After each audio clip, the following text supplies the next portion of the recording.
Hi friends, welcome back to Jaya's recipes. അപ്പോൾ ഇന്ന് ഞാൻ വഴുതനങ്ങ കൊണ്ടുള്ള ഒരു സ്പെഷ്യൽ മെഴുക്കുവരട്ടിയാണ് ഉണ്ടാക്കി കാണിക്കാൻ പോകുന്നത്. ഈ ഒരു മെഴുക്കുവരട്ടി ഉണ്ടെങ്കിൽ നമുക്ക് പിന്നെ കുറച്ച് മോരോ തൈരോ എന്തേലും മതി, വേറെ ഒന്നും വേണ്ട. അത്രയും ടേസ്റ്റാണ് കേട്ടോ ഇത് കഴിക്കാൻ. ഇത് ചപ്പാത്തിയുടെ കൂടിയോ ഒക്കെ കഴിക്കാം. കുട്ടികൾക്ക് ലഞ്ച് ബോക്സിലൊക്കെ കൊടുത്തയക്കാനൊക്കെ നല്ലതാണിത്. അപ്പോൾ നമുക്കിത് എങ്ങനെ ഉണ്ടാക്കുമെന്ന് നോക്കാം. ഇപ്പോൾ ഇതിന് വേണ്ടിയിട്ട് ഞാനൊരു 350 ഗ്രാമിൻ്റെ അടുത്ത് വെച്ചിട്ട്, അതിൻ്റെ ഞെട്ടൊക്കെ കളഞ്ഞു കഴിഞ്ഞാൽ ഒരു 325 ഗ്രാമൊക്കെ ഉണ്ടാവുള്ളൂ. വഴുതനങ്ങയാണ് എടുത്തിരിക്കുന്നത്. ഞാൻ ഈ പച്ച വഴുതനങ്ങയാണ്. എനിക്ക് അങ്ങനെ ആ വയലറ്റ് വഴുതനങ്ങയൊക്കെ ഇഷ്ടം. എനിക്ക് ഈ പച്ചയാണ്, ഇതിന് കുറച്ച് കൂടുതൽ ടേസ്റ്റ് തോന്നിയിട്ടുണ്ട്.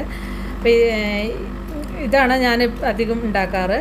അപ്പോൾ ഈ ഒരു വഴുതനങ്ങ ഇതേപോലെ വെള്ളത്തിലേക്ക് നുറുക്കിയിടണം. സാധാരണ നമ്മൾ വെജിറ്റബിൾസൊക്കെ നുറുക്കുന്നതിൻ്റെ മുന്നെയാണ് നമ്മൾ കഴുകുക, അല്ലെങ്കിൽ അതിലത്തെ വൈറ്റമിൻസൊക്കെ നഷ്ടപ്പെടും എന്നാണ് പറയുക. പക്ഷേ വഴുതനങ്ങ പോലുള്ള വഴുതനങ്ങ കായ ഇങ്ങനെയുള്ളതൊക്കെ നമ്മൾ പിന്നെ നുറുക്കിയിട്ട് കഴുകിയെടുക്കണം. നുറുക്കിയതിന് ശേഷം കഴുകിയെടുക്കണം. കാരണം ഇതിനൊരു ചെറിയൊരു കട്ടുണ്ട്, ഒരു ബ്രൗൺ കളറിലുള്ള ഒരു ഇതുണ്ട്. അപ്പോൾ അത് നമ്മൾ കഴുകി 2-3 പ്രാവശ്യം ഇതൊന്ന് അരിഞ്ഞതിൻ്റെ ശേഷം കഴുകിയെടുക്കണം. ഇപ്പോൾ നിങ്ങളുടെ കയ്യിൽ പച്ച വഴുതനങ്ങ ഇല്ലെങ്കിൽ നീളത്തിലുള്ള വയലറ്റ് വഴുതനങ്ങ വെച്ചിട്ടും ഇതുണ്ടാക്കാം. പക്ഷേ ഈ പച്ച വഴുതനങ്ങ കുറച്ച് കൂടുതൽ ടേസ്റ്റ് ഉണ്ടെന്ന് മാത്രമേ ഉള്ളൂ. ഇല്ലെങ്കിൽ വയലറ്റ് വഴുതനങ്ങ എടുക്കാം. എല്ലാം ഞാൻ അരിഞ്ഞെടുത്തിട്ടുണ്ട്. എൻ്റെ സൈഡിൽ ബാക്കി ഒന്ന് പോയിട്ടോ, അതും കൂടി ഞാനിതിൽ പിന്നീട് അരിഞ്ഞിടുന്നുണ്ട്. അപ്പോൾ എല്ലാം ഒന്ന് നന്നായിട്ട് കഴുകിയെടുക്കുക. ഒരു 2-3 പ്രാവശ്യം ആ വെള്ളം ഒന്ന് മാറ്റിയിട്ട് കഴുകിയെടുക്കണം കേട്ടോ. ഇപ്പോൾ കണ്ടില്ലേ, ഒരു ബ്രൗൺ കളറിലുള്ള ഒരു വെള്ളമാണ്. അത് കളയണം, എന്നാലാണ് ഇതിന് ടേസ്റ്റ് ഉണ്ടാവുള്ളൂ. ഇപ്പോൾ കഴുകി എടുത്തിട്ടുണ്ട്. നന്നായിട്ട് വെള്ളമൊക്കെ ഇന്ന് കളയുക. ഇനി ഇതിലേക്ക് നമുക്ക് പൊടികൾ ചേർത്ത് കൊടുക്കാം. കുറച്ച് മഞ്ഞൾപ്പൊടി, ഒരു 1/2 ടീസ്പൂൺ മഞ്ഞൾപ്പൊടി. നിങ്ങൾക്ക് വേണമെങ്കിൽ കൂടുതലൊക്കെ ചേർക്കാം കേട്ടോ. ഇതിലുള്ള മസാലപ്പൊടിയൊക്കെ നമ്മുടെ ഇഷ്ടത്തിനനുസരിച്ച് നിങ്ങൾക്ക് കൂട്ടുകറിക്കൊക്കെ ചെയ്യാം. പിന്നെ എരിവിന് ആവശ്യമായിട്ടുള്ള മുളക് പൊടി, അല്ലെങ്കിൽ ഉണക്കമുളക് കുത്തി ചതച്ചതായാലും മതി, കുറച്ച് ചില്ലി ഫ്ലേക്സ് ആയാലും മതി കേട്ടോ, അത് ചേർക്കാം. പിന്നെ ഞാൻ ഒരു നുള്ള് ഗരം മസാലയാണ് ചേർക്കുന്നത്. ഗരം മസാലയുടെ ഫ്ലേവർ നിങ്ങൾക്ക് ഇഷ്ടമാണെങ്കിൽ ചേർത്താൽ മതി, അല്ലെങ്കിൽ വേണ്ട. ഒരു 1/4 ടീസ്പൂൺ ഗരം മസാല ഞാൻ ചേർത്തിട്ടുണ്ട്. അത് നിങ്ങൾക്ക് കുറയ്ക്കുകയൊക്കെ ചെയ്യാം കേട്ടോ. അല്ല ഒഴിവാക്കണമെങ്കിൽ ഒഴിവാക്കാം. പക്ഷെ നല്ലൊരു ഫ്ലേവർ, നല്ല ടേസ്റ്റാണ് കേട്ടോ അത്. ഇപ്പോൾ ഗരം മസാലയും ചേർത്തു. ഇനി ഇതിലേക്ക് വേണ്ടത് കുരുമുളകാണ്. ഒരു 1/2 ടീസ്പൂൺ കുരുമുളക് പൊടിയാണ് ചേർത്തിരിക്കുന്നത്. കുരുമുളക് പൊടിയുടെ അളവ് നിങ്ങൾക്ക് അഡ്ജസ്റ്റ് ചെയ്യാം കേട്ടോ. അപ്പം ഞാനൊരു 1/2 ടീസ്പൂൺ ചേർത്തിട്ടുണ്ട്. ഇത് നന്നായിട്ട് മിക്സ് ചെയ്യുക. ഇപ്പം നിങ്ങൾ ഈ സമയത്ത് കുറച്ച് ഉപ്പും കൂടിയും ചേർത്തിട്ട് മിക്സ് ചെയ്തോളൂ കേട്ടോ. അപ്പോൾ കുറച്ചും കൂടി നന്നായിരിക്കും. നന്നായിട്ട് പുരട്ടുക ഇതിൻ്റെ മീതെ. ഇത് നമുക്ക് റെസ്റ്റ് ചെയ്യാൻ വയ്ക്കൊന്നും വേണ്ട, ജസ്റ്റ് ഇതൊന്ന് നന്നായിട്ട് പുരട്ടി വയ്ക്കുക. ആ സമയം കൊണ്ട് നമുക്ക് ഉള്ളിയൊക്കെ വഴറ്റിയെടുക്കാം. ഇനി ഇതിലേക്ക് വേണ്ടത് ചെറിയ ഉള്ളിയാണ്. ചെറിയ ഉള്ളി ഒരു 12 മുതൽ 15 വരെ ചെറിയ ഉള്ളി എടുക്കുക. ചെറിയ ഉള്ളി നീളത്തിൽ അരിയുക കേട്ടോ, വട്ടത്തിലല്ല, നീളത്തിൽ അരിഞ്ഞെടുക്കുക. പിന്നെ ഇതിൽ വേണ്ടത് ഒരു 4 അല്ലി വെളുത്തുള്ളി ചതയ്ക്കുക. വെളുത്തുള്ളി ചതച്ചതാകുമ്പോഴാണ് കൂടുതൽ ടേസ്റ്റ്. ചതച്ച് വെക്കണം. ഞാൻ ചതച്ച് വെച്ചത് ഇപ്പോൾ കാണിച്ചിട്ടില്ല. ഇനി നല്ല വെളിച്ചെണ്ണ, അത്യാവശ്യം കുറച്ച് വെളിച്ചെണ്ണയൊക്കെ ഒഴിച്ചിട്ട് ചൂടാക്കുക. ഇതിൽ വെളിച്ചെണ്ണ തന്നെ വേണം, അതാണ് കേട്ടോ ടേസ്റ്റ്. അപ്പോൾ വെളിച്ചെണ്ണ കുറച്ച് കൂടുതലുണ്ടെങ്കിൽ അത്രയും ടേസ്റ്റാണ് ഇതിന്. ഇപ്പോൾ എണ്ണ ഞാനിപ്പോൾ പിശുക്കാതെയാണ് എണ്ണയൊക്കെ ഒഴിച്ചിരിക്കുന്നത്. അപ്പോഴാണ് അതിന് ആ ടേസ്റ്റ് കിട്ടുക. പിന്നെയൊക്കെ നിങ്ങളുടെ ഇഷ്ടം പോലെ ചെയ്യുക. ഇതിലേക്ക് പിന്നെ ആ ചതച്ച വെളുത്തുള്ളിയും കൂടി ചേർക്കുക കേട്ടോ.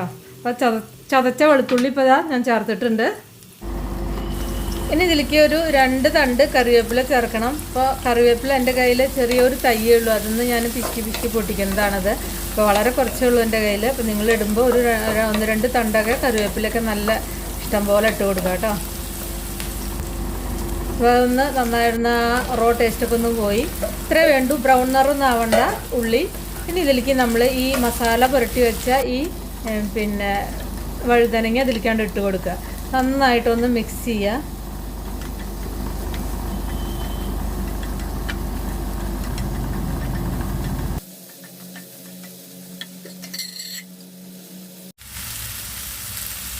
ഇപ്പോൾ ആവശ്യത്തിന് ഉപ്പൊക്കെ ചേർക്കുക. അപ്പോൾ നിങ്ങൾ വഴുതനങ്ങ പുരട്ടുമ്പോൾ ഉപ്പ് ചേർത്തിട്ടുണ്ടെങ്കിൽ പിന്നെ അതിനനുസരിച്ച് തന്നെ പിന്നെ ചേർക്കാവൂ. അപ്പോൾ അപ്പോൾ ഉപ്പ് ചേർത്തിട്ടുണ്ടായിരുന്നില്ല, അപ്പോൾ ഞാനിപ്പോൾ ചേർക്കുകയാണ്.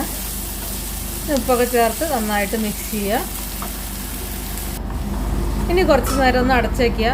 ഒരു 3-4 മിനിറ്റ് അടച്ച് വെച്ചാൽ മതി. കാരണം ഇത് കൂടുതൽ നേരം അടച്ച് വെച്ച് കഴിഞ്ഞാൽ വെന്ത് കഴിഞ്ഞാൽ അതിൻ്റെ ഉള്ളിലത്തെ ആ പൾപ്പ് പുറത്തേക്ക് പോരും. ആ തൊലി വേറെയാവും, പൾപ്പ് പുറത്തേക്കാവും. അങ്ങനെ ആകുമ്പോൾ അതൊരു ടേസ്റ്റ് ഉണ്ടാവില്ല. പിന്നെ ഉണ്ടാക്കി നമുക്ക് ഫ്രൈ ചെയ്തെടുക്കാനൊക്കെ ബുദ്ധിമുട്ടാവും. അപ്പോൾ ഞാനൊരു 3-4 മിനിറ്റ് കഴിഞ്ഞപ്പോൾ ഞാനത് അടപ്പ് മാറ്റി. പിന്നെ ഇത് നന്നായിട്ട് ഇളക്കിയിട്ട് തുറന്ന് വെച്ചിട്ട് കുക്ക് ചെയ്യുക. എന്നിട്ട് പിന്നെ നിങ്ങൾക്ക് എത്രയും ഇത് റോസ്റ്റ് ചെയ്യേണ്ടത് വെച്ചാൽ അത്ര നേരം വരെ റോസ്റ്റ് ചെയ്യുക കേട്ടോ.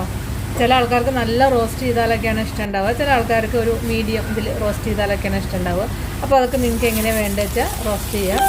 നമുക്ക് നല്ല ചൂടുള്ള ചോറിൻ്റെ കൂടെ കുറച്ച് മോരുണ്ട് ഇതുണ്ടെങ്കിൽ നല്ല സൂപ്പർ കോമ്പിനേഷനായി. ഇനിയിപ്പോൾ മോരില്ലെങ്കിലും ചോറിൻ്റെ കൂടെ കഴിക്കാൻ നല്ല ടേസ്റ്റാണ്. ചപ്പാത്തിയുടെ കൂടെ നല്ല ടേസ്റ്റാണ്.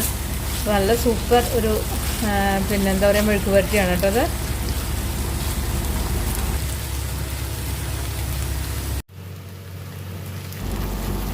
അപ്പോൾ ഇതാ കുറച്ച് നേരം തുറന്ന് വെച്ചപ്പോൾ ഇതാ ഇത്രയും ഫ്രൈ ആയിട്ടുണ്ട്. അപ്പോൾ ഞാൻ ഇത്രയും ആക്കുന്നുള്ളൂ. നിങ്ങൾക്ക് കൂടുതൽ വേണമെങ്കിൽ കൂടുതൽ ഫ്രൈ ചെയ്യാം കേട്ടോ.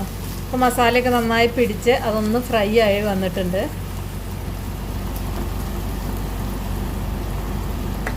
അപ്പോൾ നമ്മളുടെ ടേസ്റ്റി ആയിട്ടുള്ള വഴുതനങ്ങ മെഴുക്ക് പുരട്ടിയൊക്കെ റെഡിയായി.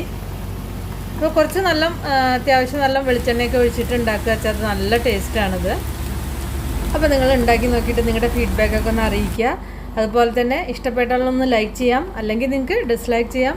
അതുപോലെ തന്നെ നമ്മുടെ ചാനൽ ഇതുവരെയായിട്ടും സബ്സ്ക്രൈബ് ചെയ്തിട്ടില്ലെങ്കിൽ ഒന്ന് സബ്സ്ക്രൈബ് ചെയ്യാനൊന്നും മറക്കരുത്. അതുപോലെ തന്നെ ജയാസ് റെസിപ്പീസ് ഫേസ്ബുക്ക് പേജ് ഉണ്ട്, അതൊന്ന് ലൈക്ക് ചെയ്യാനും ഫോളോ ചെയ്യാനൊന്നും മറക്കണ്ട കേട്ടോ. ഇനി നമുക്ക് വേറൊരു ഈസി റെസിപ്പി വീണ്ടും കാണാം. താങ്ക്